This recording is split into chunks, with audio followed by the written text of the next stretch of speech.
जय हिंद, welcome to the Shahi classroom. मैं मनीष सेठा।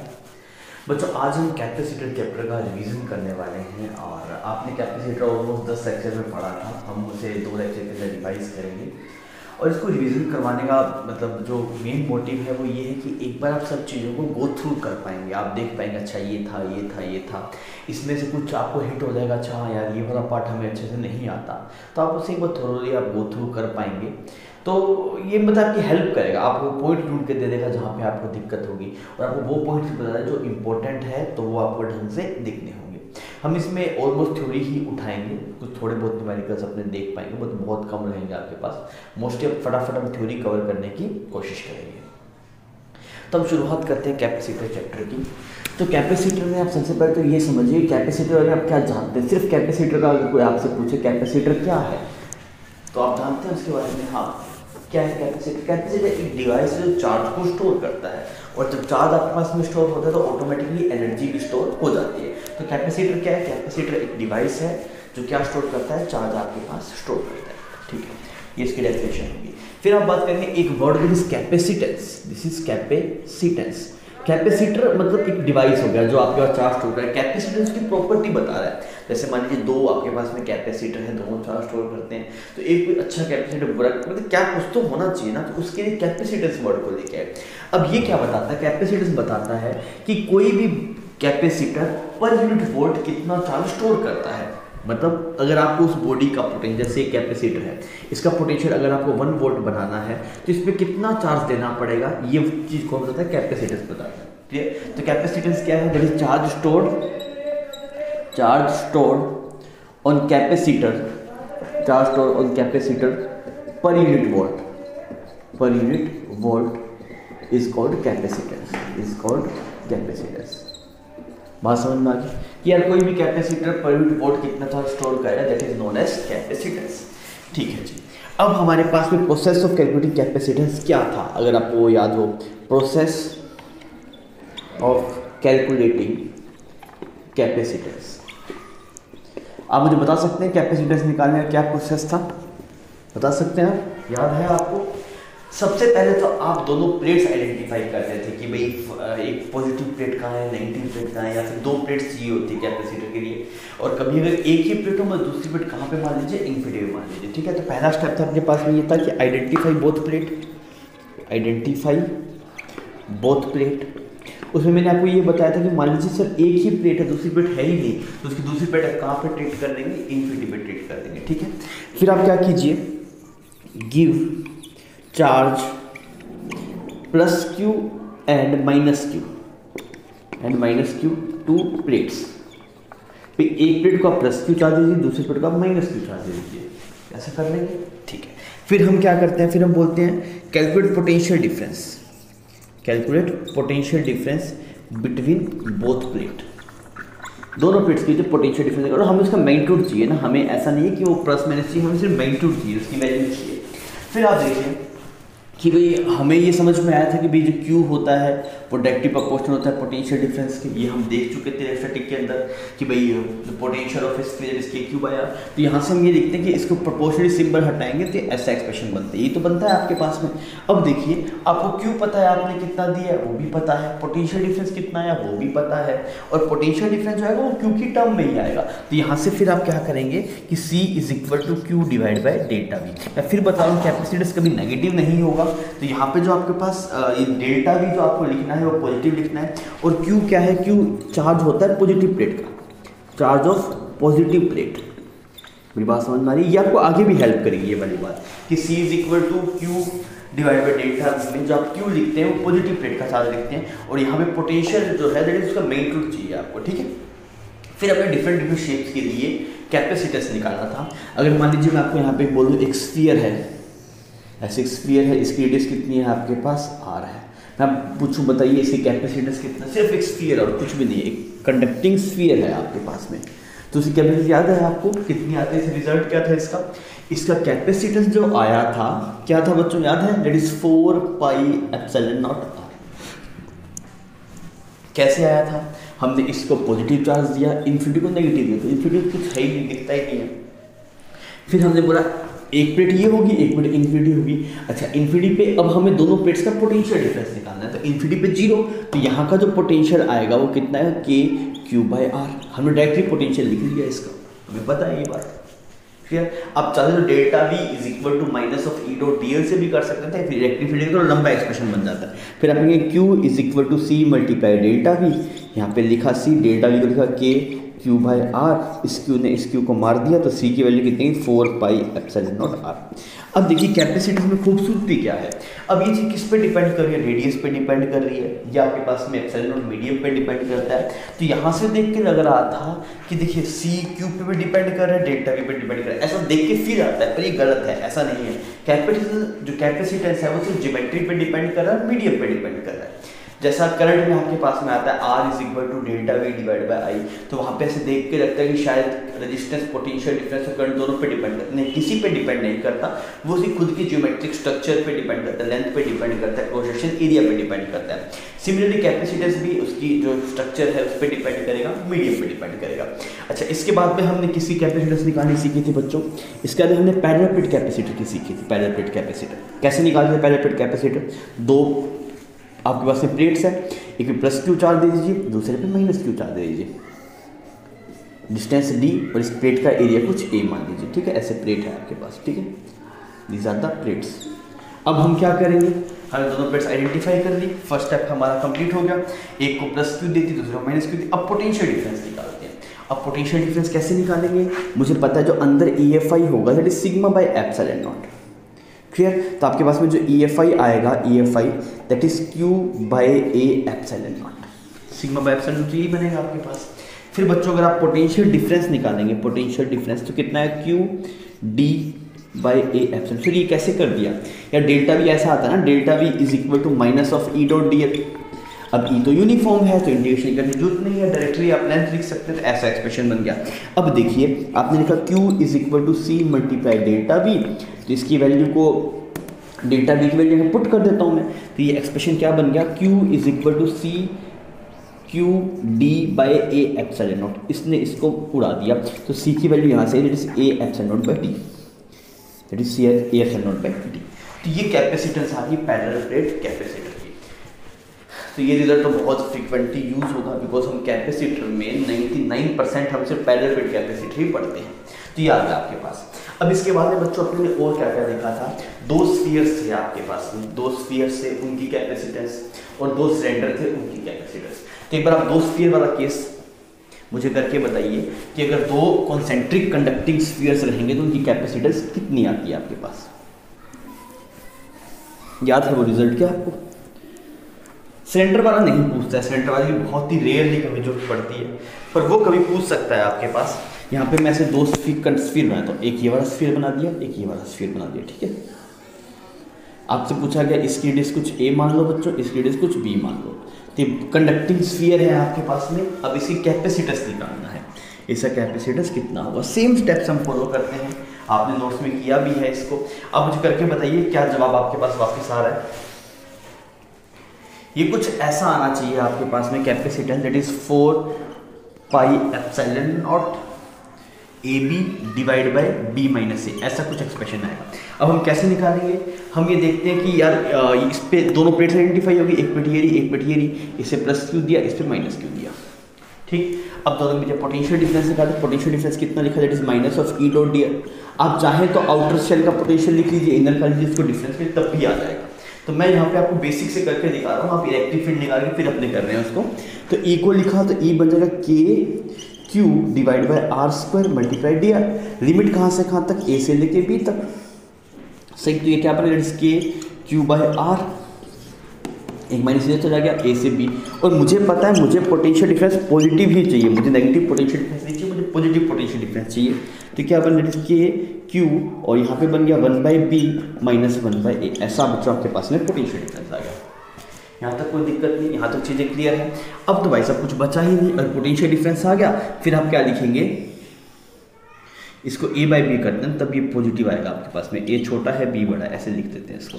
अच्छा अब आप क्या लिखेंगे, अभी Q is equal to C multiply delta B, अब इसको कर दीजिए, क्यू की जगह क्यू, सी और डेल्टा बी की जगह के क्यू 1 बाई ए -1/b ऐसा एक्सप्रेशन लिख दिया। इस q ने इस q को उड़ा दिया, तो c की जो वैल्यू आपके पास में आ रही है that is 4πε0 ab divide by b minus a। यहाँ पे बस कैपेसिटेंस आ गया और यही मैंने यहाँ पे लिखा था। तो ये आपके पास में था स्फेरिकल कैपेसिटेंस। अब मान लीजिए सिलेंड्रिकल अगर आप हो तो आप रिजल्ट निकाल के एक बार देख लीजिएगा, उसका अपना ड्राइव नहीं कर रहे हैं। सिलेंड्रिकल कैपेसिटर में कैसे करते हैं आप, ये बहुत ही रेयर चांस है कि आपसे कभी पूछ ले, फिर बस अप्रोच वही है। अप्रोच अगर क्लियर होगी तो बात बन भी जाएगी। वैसे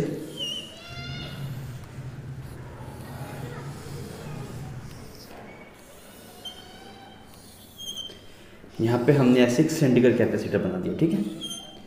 अच्छा, इसकी रेडियस हमने कुछ मान ली यहाँ पे a और इसकी रेडियस ऐसे कुछ ये वाली मान लिया कुछ b।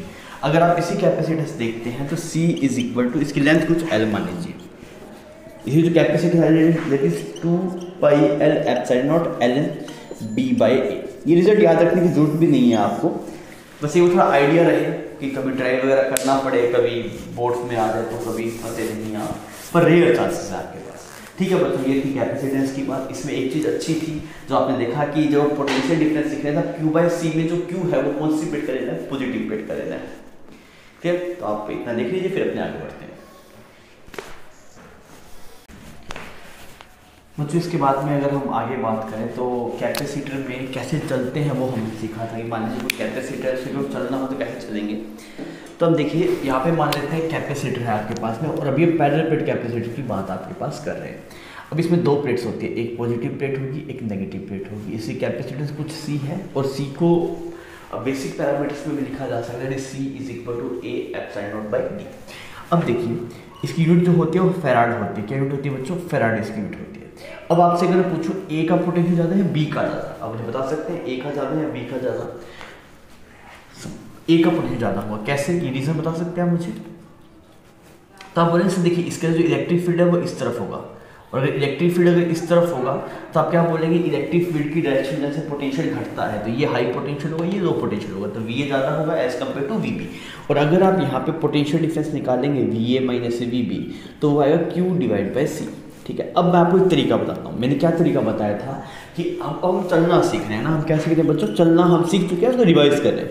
तो चलते वक्त आपको ध्यान रखना है, अगर आप पॉजिटिव प्लेट से नेगेटिव प्लेट पे जा रहे हैं, अगर आप बच्चों पॉजिटिव प्लेट से नेगेटिव प्लेट पे जा रहे हैं, पॉजिटिव प्लेट से कहाँ जा रहे हैं आप, नेगेटिव प्लेट से पे जा रहे हैं, तो जो आपके पास से पोटेंशियल डिफरेंस आएगा वो -Q/C लिखा जाएगा।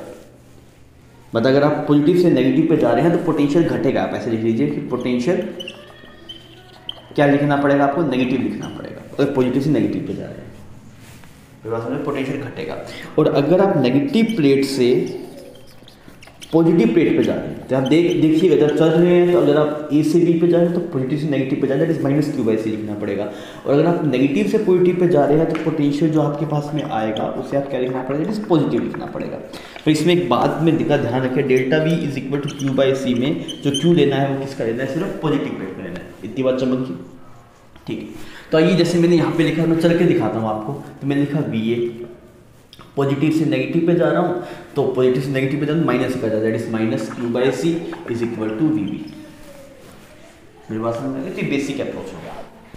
अब लूप मेथड्स, इसी पे हमने सबसे पहले जो मेथड किया था वो लूप मेथड था आपके पास में। क्या नाम था बच्चों उसका, दैट इज लूप मेथड। अच्छा, लूप मेथड कैसे होता है, क्या करते हैं उसके अंदर, देखिए आपके पास में जैसे एक बच्चों को मैं चल के थोड़ा दिखाता हूँ। एक सवाल ले लेते हैं चलने वाला, जिसमें रेजिस्टेंस और कैपेसिटर मिक्स कर लेते हैं, बैटरी और रेजिस्टेंस सब मिक्स कर लेते हैं। कैपेसिटर यहाँ पे बोल दिया किसी इंस्टेंट पे यहाँ पे 30 कूलम चार्ज था, ये पॉजिटिव प्लेट है, ये वाली नेगेटिव प्लेट है, इस पर कुछ 60 कूलम चार्ज था। कैपेसिटर की यूनिट क्या होती है, फेराड होती है। 5 फेराड है आपके पास, ये कुछ 10 फेराड है, ये 2 ओम रेजिस्टेंस हो गया, यहाँ पे कुछ 5 ओम रेजिस्टेंस हो गया, यहाँ पे कुछ 3 ओम रेजिस्टेंस हो गया, और करंट इस तरफ जा रहा है 2 एम्पियर, ठीक है। अब इस वाले पॉइंट का नाम है A और इस वाले पॉइंट का नाम है B।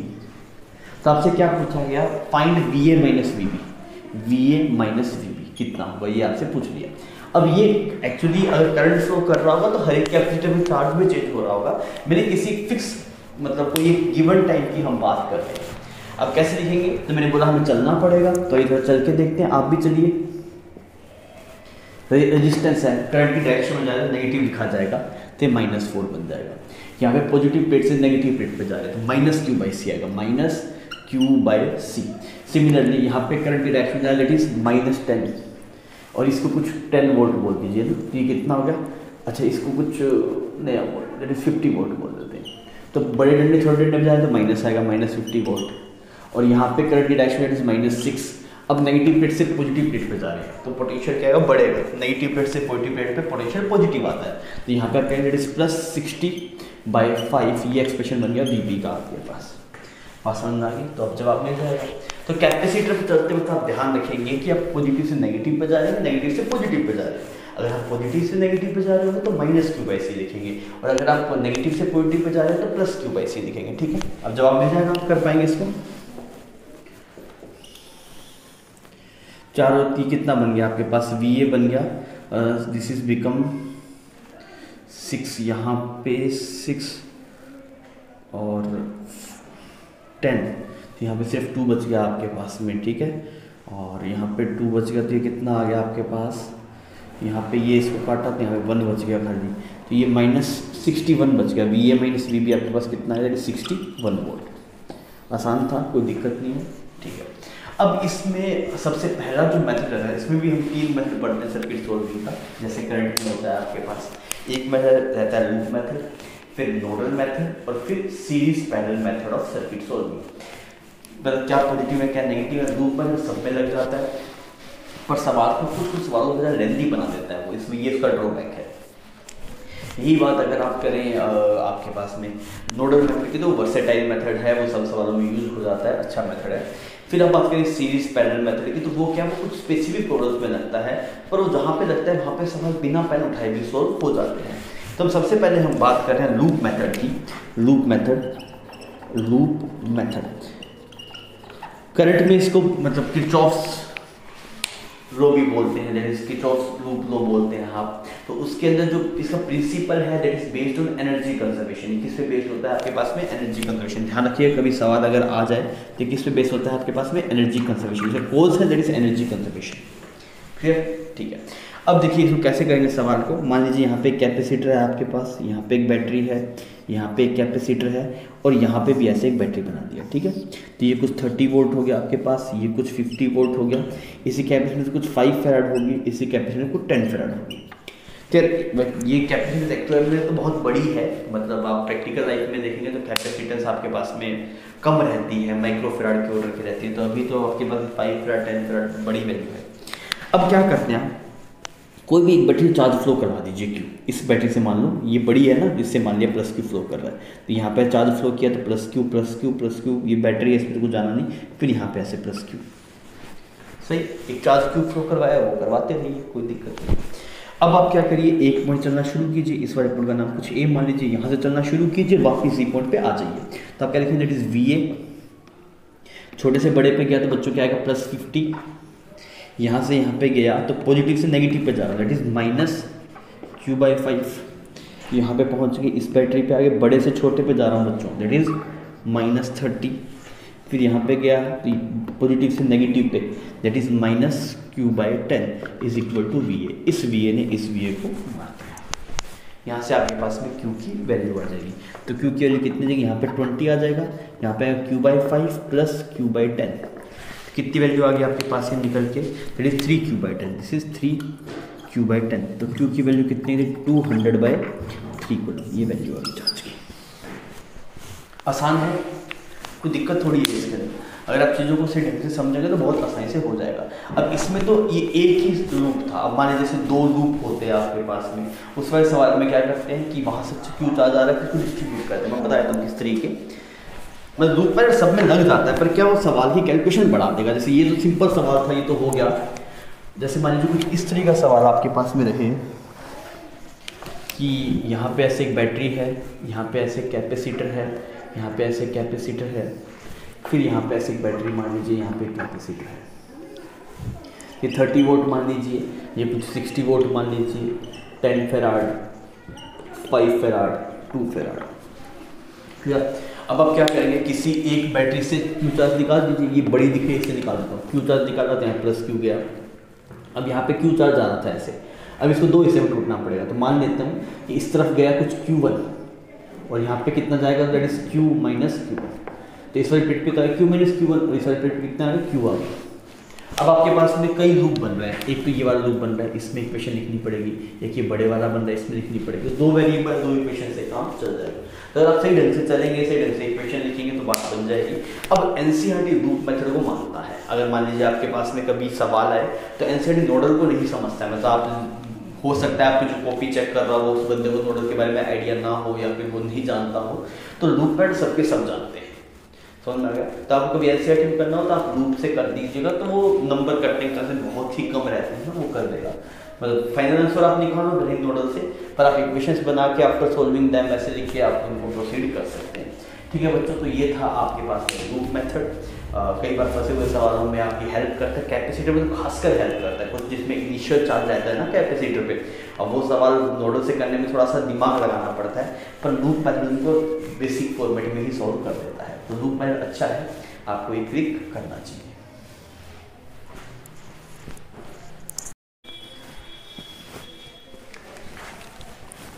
बच्चों अभी हम बात करते हैं series parallel combination of capacitor की।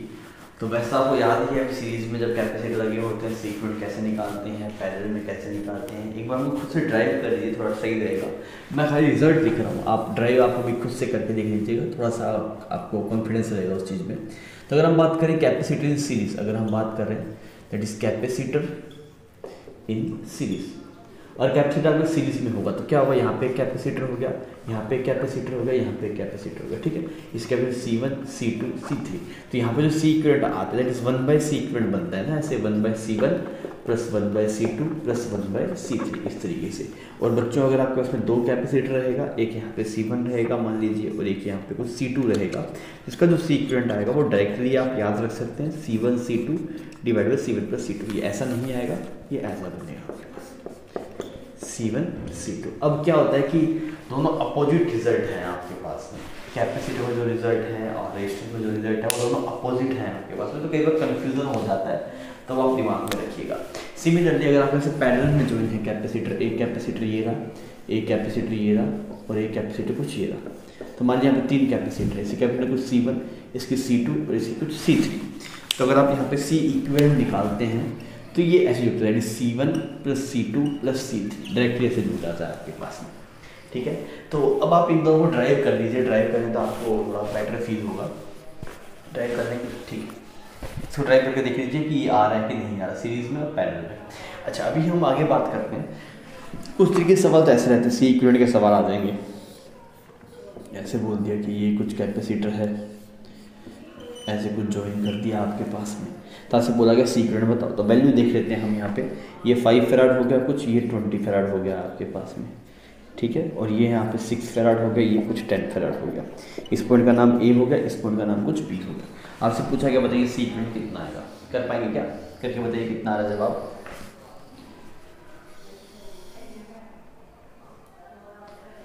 हाँ भाई, तो आप क्या बोलेंगे सर ये दोनों सीरीज में है तो इनको जोड़ दो directly, that is C1 C2 divide C1 plus C2, तो ये तो बन गया 4 फैराड आपके पास में। इन दोनों कॉम्बिनेशन कितना बन गया, दिस इज बिकम 4 फैराड। ये नीचे वाला 6 फैराड है, 4 फैराड 6 फैराड, नेट टोटल कितना बन गया 10 फैराड। अब ये वाला 10 फैराड और ये वाला 10 फैराड, ये दोनों आपके पास में सीरीज में जुड़े हुए हैं, और अगर ये दोनों सीरीज में है तो ये बन जाएगा 10/2, तो 5 फैराड आपके पास जवाब हो जाएगा। ठीक है, तो इस तरह के सवाल कभी C इक्विवेलेंट के सवाल आए तो आप ऐसे कर दीजिएगा। कई बार जैसे देख के आइडिया नहीं लगता कि सीरीज में है पैरेलल में है, तो उसमें सर्किट रीड्रॉ कर देते हैं। जैसे मान लीजिए ये ऐसे सवाल आपके पास में रहते हैं, ऐसा सवाल आपके पास में मान लीजिए ना, आपको बोला गया ये वाला पॉइंट कुछ A है, ये वाला पॉइंट कुछ B है, ये 10 फैराड है, ये 5 फैराड है, ये कुछ मान लीजिए 20 फैराड है, ये कुछ 10 फैराड है, ऐसे बोल दिया। आपसे पूछेंगे CA बताओ कितना होगा। अब देखिए आइडिया नहीं रहा भाई साहब कौन सीरीज में है कौन पैरेलल में है, तो कभी ऐसा आपके पास में हो रहा हो तो आप सर्किट को रीड्रॉ कर लीजिए। सर्किट को रीड्रॉ कैसे करते हैं, आप मुझे बता सकते हैं इसमें कितना आएगा, इसका सीक्वेंस कितना बनेगा, कैसे करेंगे हम इसके अंदर। हम बोलेंगे सर्किट को रीड्रॉ करना है तो इस वाले पॉइंट का नाम A हुआ, तो ये तो ठीक है A, तो ये भी A ही हुआ आपके पास। सिमिलरली यहाँ पे ये वाला पॉइंट B है, तो ये पूरा यहाँ पे ये वाला पॉइंट B हो जाएगा, उस बीच में कैपेसिटर नहीं, ये A है तो ये A नहीं हो सकता बिकॉज बीच में कैपेसिटर आ गया। अब ऐसा कुछ नाम ही नहीं हुआ जिसका नाम कुछ X रख लीजिए। अब सर्किट रीड्रॉ के लिए 3 पॉइंट बना लीजिए, एक पॉइंट यहाँ पे ए, एक पॉइंट यहाँ पे बी और एक पॉइंट यहाँ पे एक्स। अब देखिए पहला कैपेसिटर किसके बीच में, ए और बी के बीच में, कितने का 5 फैराड का, तो यहाँ से काट दीजिए और यहाँ पे बना दीजिए, दिस इज 5 फैराड। फिर देखिए एक ए और एक्स के बीच में है, ए और एक्स के बीच में कितना 10 फैराड, तो यहाँ से काट दीजिए और यहाँ पे ऐसे कुछ 10 फैराड बना दीजिए, सही। फिर जो इसे नेक्स्ट वाला है that is in between B and X, इसको यहाँ से काट दीजिए, यहाँ पे बना दीजिए, कितने का होगा ये 20 फैराड का होगा। फिर ये लास्ट वाला अगर आप देखें तो एक्स और बी के बीच में है, कितने का 10 फैराड का, आप इसको यहाँ पे बना लीजिए, दिस इज 10 फैराड। अब देखिए ये दोनों पैरेलल में है तो डायरेक्टली ऐड हो जाएगा, तो इन दोनों का बन जाएगा 30, सही। अब ये दोनों सीरीज में है तो इसको कैसे जोड़ेंगे, 300 divide by 40, 30 divide by 4 that is 15/2, ये हो गया ना, जैसे 300 डिवाइड बाई 40, तो ये कितना बनेगा, दैट इज 15/2 फैराड। ये ऊपर वाला कॉम्बिनेशन आ गया। अच्छा ये आपके पास में 15/2 है और ये 5 है, अब ये दोनों पैरेलल में है, नेट कितना बनेगा 15/2 + 5, तो ये कितना आ जाएगा आपके पास, that is this will become 25 ना, दिस विल बिकम 25/2 फैराड। तो कभी भी इस तरह का केस आपके पास में हो तो आप सर्किट को रीड्रॉ कर देना, कभी भी आपको फंसता हुआ दिखाई दे केस तो आप सर्किट रीड्रॉ करके आप आगे बढ़ सकते हैं। इसके अलावा अगर हम देखें तो व्हीटस्टोन ब्रिज था, तो अगर आपको याद हो तो व्हीटस्टोन ब्रिज सीक्रेट में मोस्टली इसी से काम बन जाता है, सर्किट रीड्रॉ करने से काम बन जाएगा, नहीं तो कोई बहुत ज़्यादा दिक्कत होगी तो line of symmetry, axial symmetry hit कर जाएगा। अच्छा इसमें अगर हम देखें आपके पास में दैट इज़ इसके बाद में हम बात कर रहे थे व्हीटस्टोन ब्रिज की, तो व्हीटस्टोन ब्रिज हमें पता है इस तरीके का सेटअप रहता है आपके पास, ऐसा,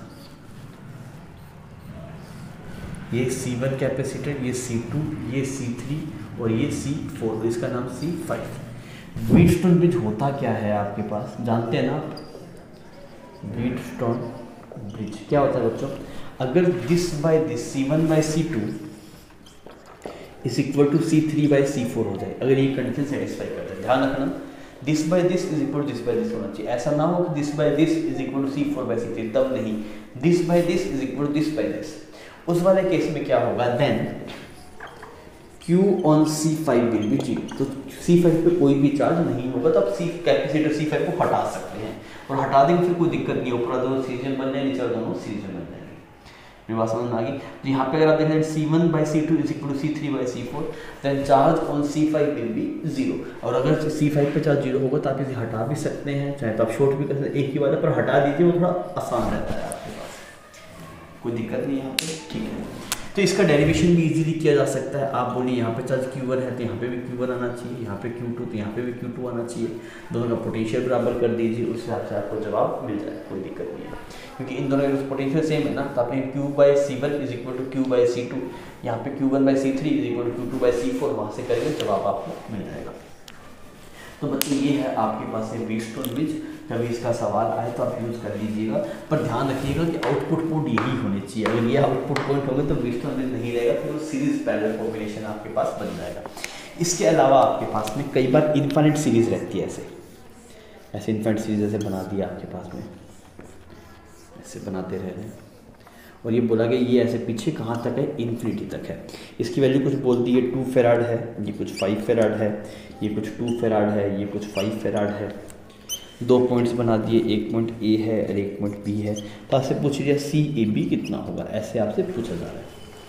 अब इसमें दिक्कत क्या है, इसमें दिक्कत ये है कि यार इन्फाइनाइट को कैसे गिनना, संभव ही नहीं है गिनना।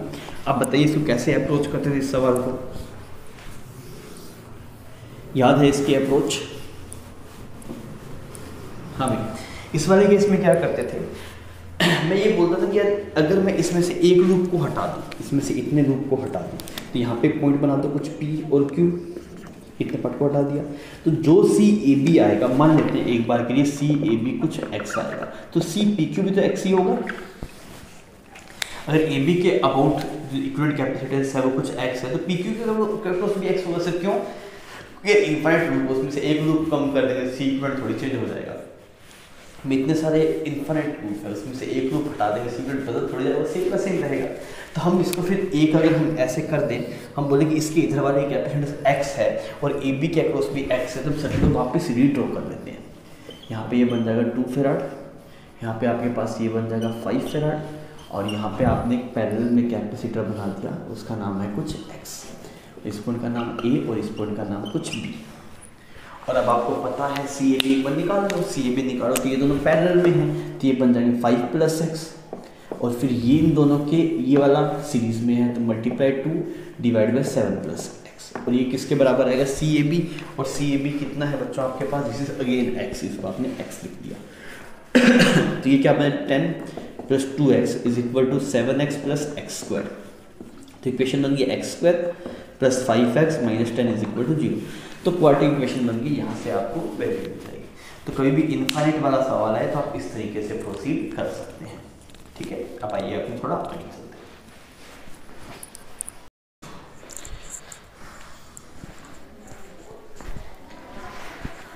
बच्चों अभी हम आगे बढ़ते हुए सबसे वर्सेटाइल मेथड की बात करते हैं, that is named as nodal method, that is named as nodal method. अब ये नोडल मेथड होता क्या है, हमें पता है नोडल मेथड में हम क्या करते हैं कि हम किसी एक पॉइंट का पोटेंशियल 0 मान लेते हैं और उसके रिस्पेक्टिव बाकी सब पॉइंट्स का पोटेंशियल लिखने की कोशिश करते हैं। उससे क्या होता है कि अगर देखिए कभी भी चार्ज निकालना हो तो charge is equal to Q is equal to C multiply delta V. Potential difference matter कर रहा है, एब्सोल्यूट पोटेंशियल मैटर कर रहा नहीं है। तो यार अगर आपको पोटेंशियल डिफरेंस निकालना है तो यार किसी एक का 0 माने तब भी कोई दिक्कत नहीं, पोटेंशियल डिफरेंस सेम का सेम रहेगा। तो उसी प्रिंसिपल पे हम काम करके हम ये सब अप्रोच लगाते हैं। सबसे बेसिक सवाल इसके इस तरीके रहते हैं, आपके पास में यहाँ पे ऐसे एक बैटरी बना दिया, यहाँ पे ऐसे कैपेसिटर है और यहाँ पे ऐसे एक बैटरी है, फिर एक कैपेसिटर है, फिर एक बैटरी बना दीजिए ऐसे। इसमें ऐसे क्या करिए, ऐसे यहाँ पे ऐसा कर दीजिए और यहाँ पे ऐसे एक बैटरी बना दीजिए इस तरीके का, ठीक है।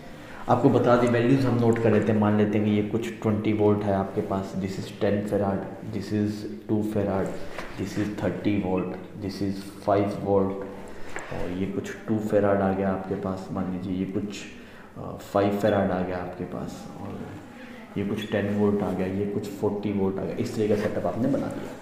अब इसमें क्या क्या बात ध्यान रखनी है, एक तो सबसे पहले आप पोटेंशियल किसी एक पॉइंट का 0 मान लीजिए, अगर उसका 0 मान लिया, किसी और का 0 नहीं मान रहा, अगर आ गया 0 तो बात अलग है, मानना आपको एक ही पॉइंट किसी भी एक पॉइंट का 0 मान लीजिए, किसी का मानिए उससे असर फर्क नहीं पड़ेगा। फिर आप क्या करिए, उसके रिस्पेक्ट में बाकी सब पॉइंट्स का पोटेंशियल लिखने की कोशिश कीजिए। और मान लीजिए कोई एक ब्रांच है, तो एक चीज़ हमने ये भी सीखी थी कि एक ब्रांच के अंदर आप बैटरीज को या फिर कैपेसिटर को आगे पीछे शिफ्ट कर सकते हैं। We can shift battery, we can shift position of battery and capacitor in a branch, एक ब्रांच में अगर कोई है तो कैसे। अब ब्रांच क्या होता है, इसके लिए जंक्शन नाम, जैसे ये अपने आप में एक ब्रांच है, ये एक कैपेसिटर, ये अपने आप में एक ब्रांच है, ये अपने आप में एक ब्रांच। आप बोलो से पूरी ब्रांच है, नहीं पूरी ब्रांच नहीं है, बिकॉज में जंक्शन आ गया, बीच में जंक्शन नहीं होना चाहिए। जैसे यहाँ से शुरू हो यहाँ तक, तो ये इतना पूरा अपने आप में एक ब्रांच है, इतना पूरा ये अपने आप में एक ब्रांच है, ये अपने आप में एक ब्रांच, जहाँ तक वो जंक्शन नहीं है वहाँ तक वो ब्रांच रहेगा आपके पास।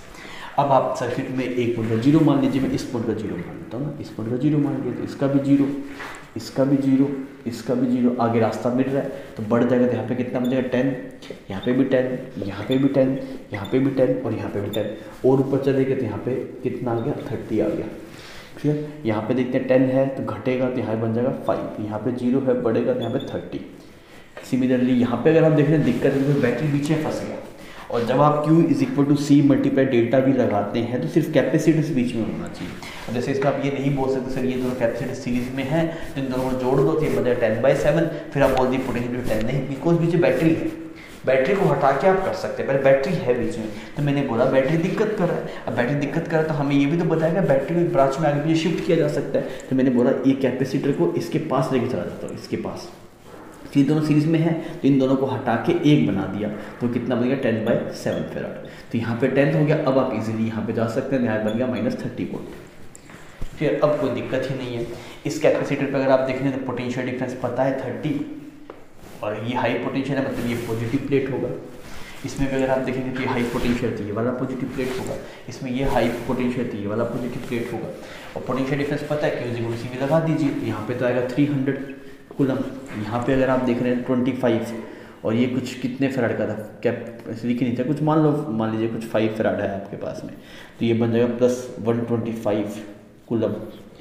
यहाँ पे अगर आप देखेंगे तो पोटेंशियल डिफरेंस पता है कितना है, 30 वोल्ट का है, तो ये बन जाएगा 300/7। क्लियर है? तो इस तरीके से आप प्रोसीड करके हर एक कैपेसिटर का चार्ज यहाँ पे निकाल पाएंगे। अब इसमें जो अच्छे सवाल कई बार बनते हैं उसमें क्या होता है कि आप हर एक पॉइंट पर पहुँच ही नहीं पाते। अगर आप इसमें देखेंगे तो मैंने आपको रास्ता दिया, आप हर एक पॉइंट पर पहुँच पाए, पर कई बार ऐसा होगा कि आप दूसरे एंड मतलब हर एक पॉइंट पर नहीं पहुँच पाएंगे, तो उसमें आप उसका पोटेंशियल कुछ एक्स मान के प्रोसीड करते हैं। मैं सवाल दिखा रहा हूँ किस तरीके का सवाल रहता है। मान लीजिए एक कैपेसिटर है, ऐसे यहाँ पे एक बैटरी बना दी, सिमिलरली यहाँ पे भी आपने ऐसे कैपेसिटर मान लिया, और यहाँ पे ऐसे एक बैटरी मान ली और एक ऐसे कैपेसिटर मान लिया। ठीक है, ये कुछ 10 फेराड हो गया, ये मान लीजिए कुछ 5 फेराड हो गया, ये कुछ मान लीजिए 2 फेराड हो गया। ठीक है, ये 10 वोल्ट हो गया, ये कुछ 20 वोल्ट हो गया। आपसे पूछा गया बताइए हर एक कैपेसिटर पर कितना कितना चार्ज है, कौन सी प्लेट पॉजिटिव कौन सी नेगेटिव। तो हमने क्या किया बच्चों, हमने इसको जीरो मान लिया, इस पॉइंट का जीरो, तो इसका भी जीरो और इसका भी जीरो। ठीक है, यहाँ से आगे जा सकते हैं 20, इससे आगे आप जा नहीं पाए बिकॉज कैपेसिटर है, कैपेसिटर में जब तक चार्ज नहीं पता हो तब तक आप आगे नहीं बढ़ सकते, यहाँ से भी नहीं जा सकते। इतना कर सकते हैं कि इस बैटरी को उठा के यहाँ पे लेके आ सकते हैं, इसको इधर कर सकते हैं, ऐसे कर देता हूँ ये लोग, ये ऐसे में कैपेसिटर को चेंज कर लीजिए, बैटरी को मत छेड़ना, गलती हो जाती है ना कई बार।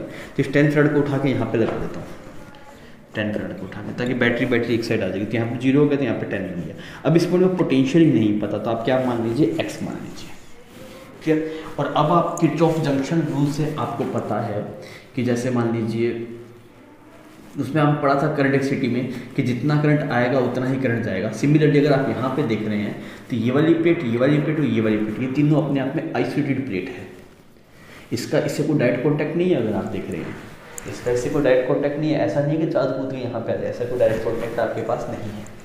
तो अगर कोई डायरेक्ट कांटेक्ट आपके पास में नहीं है तो क्या होना है, मतलब तो कुल मिला के कि इस पे कोई चार्ज दे ही नहीं सकता। इन तीनों पे जो इनिशियल नेट चार्ज था वही फाइनल नेट चार्ज रहेगा। तो अगर आप यहाँ पे देखेंगे, एक ये वाली प्लेट और ये वाली प्लेट और ये वाली प्लेट, ये तीनों अपने आप आइसोलेटेड प्लेट्स है आपके पास में। तो इस पर चार्ज अगर आप Q1 मान लें, इस पर कुछ Q2 मान लें, इस पर कुछ Q3 मान लें, तो आप क्या बोलेंगे, Q1 + Q2 + Q3 will be 0, because initially भी जीरो ही था आपके पास। भाई ये तीनों आइसोलेटेड प्लेट है आपके पास में, तो इस पे चार्ज कूद करके हम कह नहीं सकता। तो पहले जब न्यूट्रल थे तब कोई चार्ज नहीं था, अब अगर जो भी चार्ज आएगा तीनों का नेट सम जीरो ही रहेगा। आपने इस पे Q1 माना है, अब आप देख लीजिए Q1 की वैल्यू कितनी आएगी। हम इस x को हायर मान लेते हैं, तो मैंने लिखा इसे x - 10 × 10, CV लिख दिया, C तो x - 10 हो गया, V कितना हुआ 10 फेराड हो गया। हमने मान लिया कि ये तीनों पॉजिटिव प्लेट्स हैं आपके पास में, लेकिन लिखते हुए दिक्कत नहीं। अगर ये फिर नेगेटिव मानेंगे तो फिर 10 - x लिखना पड़ेगा। ये बात समझ में आ रही है? तो क्योंकि हमें तो आपको मतलब मैग्नीट्यूड चाहिए ना चार्ज का, तो आप मान के चलिए कि x सबसे बड़ा है, गणित अपने आप उसको एडजस्ट कर लेगा।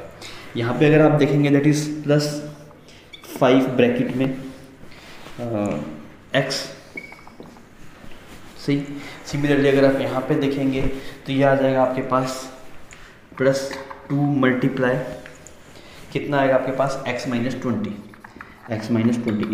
0। कुछ ऐसा एक्सप्रेशन बन गया आपके पास, सही है, कोई दिक्कत नहीं।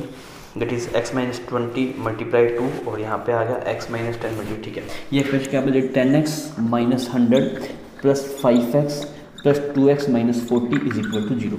अब इस सोल्व करके देखिए, तो ये बन गया 15 और 2 15, तो ये बन गया 17। 17x = 140, 17x = 140 volt. तो x की वैल्यू आ गई 140/7 वोल्ट। अब अगर बच्चों x की वैल्यू मिल गई तो चार्ज तो हर एक कैपेसिटर पे निकल जाएगा। ये 140/7 है, तो इस पे आ जाएगा 140, पोटेंशियल 140/7 × 5। इसमें आप देख रहे हैं तो ये 140/7 है, तो इस पे चार्ज है that is 140/7 × 10, sorry 140/7 - 10 × 10, potential difference लिख दिया। सिमिलरली यहाँ का पोटेंशियल डिफरेंस आ जाएगा 20 - 140/7, हिसाब से आप कर लेंगे तो बात बन जाएगी। तो नोडल बच्चों अच्छा तरीका है सवालों को सोल्व करने का। तो ये आपको क्लियर होगा तो सवाल आप तेज कर पाएंगे ना, ऐसा होगा नहीं सवाल बहुत ज़्यादा टाइम लग जाएगा। फटाफट आप सवालों को निपटा के आगे इजीली बढ़ सकते हैं अगर आपका नोडल मेथड ठीक है तो। और ऐसा करंट में भी हमने देखा हुआ है, तो वहाँ पे अगर आपकी अच्छी प्रैक्टिस होगी तो ये आप इजीली कर पाएंगे। ठीक है,